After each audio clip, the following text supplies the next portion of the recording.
Los invito a concentrarnos en el inicio del relato de la pasión que hemos escuchado, escrita por San Juan.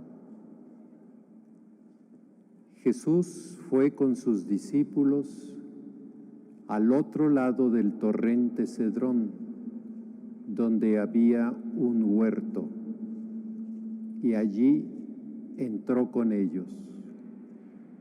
Judas, el que lo iba a entregar, conocía el lugar, porque Jesús se había reunido ahí muchas veces con sus discípulos.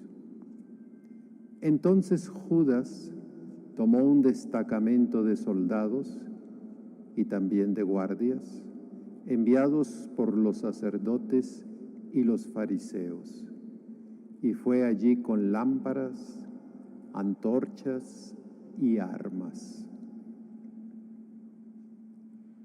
Ha llegado la hora que había anunciado Jesús.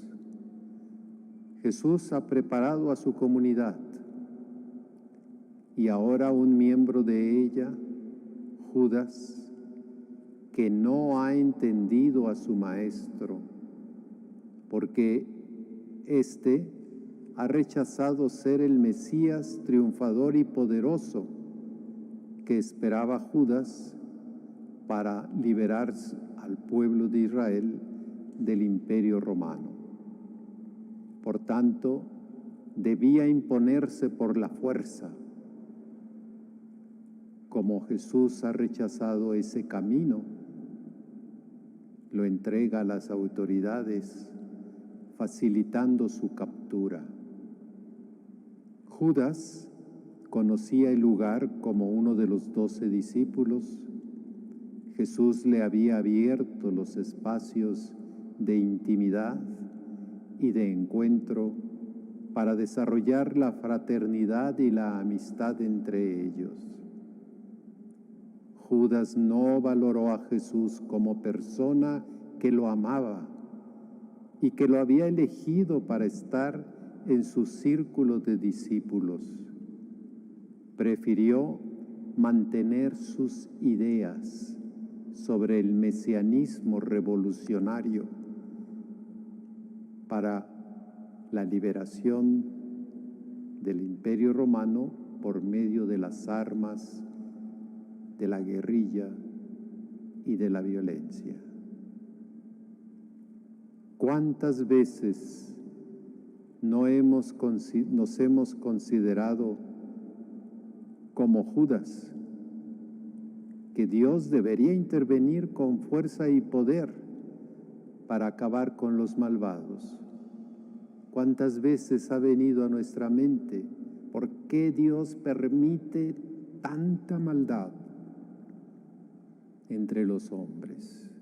¿Por qué no interviene? Lo mismo le sucede a Anás y a Caifás, quienes debían haber reconocido a Jesús como el Mesías esperado, según los datos de los anuncios proféticos que ellos bien conocían. Hoy hemos escuchado en la primera lectura uno de ellos, pero por la dureza de corazón y su obstinación en detentar ellos el poder, se convierten en los responsables de la muerte de Jesús. Han vivido un proceso semejante a Judas, al no haber dejado de lado sus ideas, cómo debía ser el Mesías, y no permitieron abrirse a los planes sorprendentes de Dios. Una reacción semejante, pero esta movida por el amor, vemos en Pedro.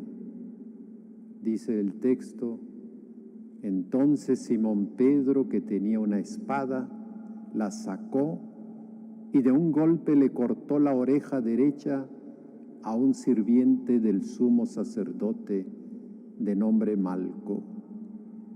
Pero Jesús dijo a Pedro: envaina tu espada, ¿Es que no voy a beber la copa que el Padre me ha dado?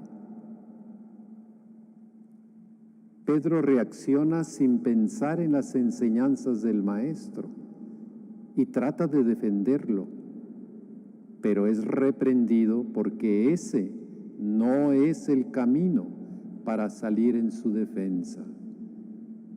Simón Pedro se deja llevar por la pasión y reacciona violentamente. Por eso Jesús lo corrige y de momento lo deja desconcertado, pero aprenderá la lección más adelante. Por eso es conveniente preguntarnos hoy, y con cierta frecuencia a lo largo del año, para no caer en la ideologización de nuestra fe, que lamentablemente conduce a concebir a Dios acorde a mis ideas y obstinarme en ellas. Por tanto, debemos preguntarnos con frecuencia: ¿me apego a mis ideas preconcebidas sin apertura a nuevas consideraciones? O también preguntarnos: ¿leo y escucho la palabra de Dios para confirmar mis ideas? ¿O lo hago abriendo mi corazón y mi mente para descubrir el proyecto que Dios quiere darme a conocer? Aprendamos de la actitud de Jesús, que es de plena confianza en la voluntad de Dios Padre. De ahí recibió Jesús la fortaleza necesaria para afrontar con aplomo y serenidad la traición y la muerte en consecuencia. Así dice Jesús: ¿a quién buscan? Le contestaron: a Jesús de Nazaret. Jesús les respondió: ya les dije que yo soy. Y aún más, en la misma adversidad, Jesús no se olvida de cuidar y proteger a sus discípulos. Por eso dice: si me buscan a mí, dejen que estos se vayan. Y efectivamente capturaron a Jesús y los demás, sus discípulos, quedaron en libertad. Como buenos y fieles discípulos de Jesús, debemos con frecuencia preguntarnos: ¿aprendo a descubrir la entereza de Jesús para afrontar con valentía y confianza las infidelidades, las críticas sin sustento y las traiciones? Y en esos momentos he percibido de qué manera Dios me acompaña. Si queremos seguir a Jesús, debemos comenzar siempre por examinar si mi relación con Dios es para poner en sus manos mi libertad y pedir la luz para entender la respuesta que debo dar. Así comprenderemos la importancia de orar para buscar la voluntad de Dios Padre y, conociéndola, asumirla en plena obediencia y confianza. Con esta conciencia que puede despertarse en nosotros en este Viernes Santo, ante esta palabra de Dios, ante esta celebración, continuemos estos tres aspectos para ser un buen discípulo de Jesús. Orar, como lo haremos enseguida con la oración universal. Orar no solo por mí, sino por toda la Iglesia.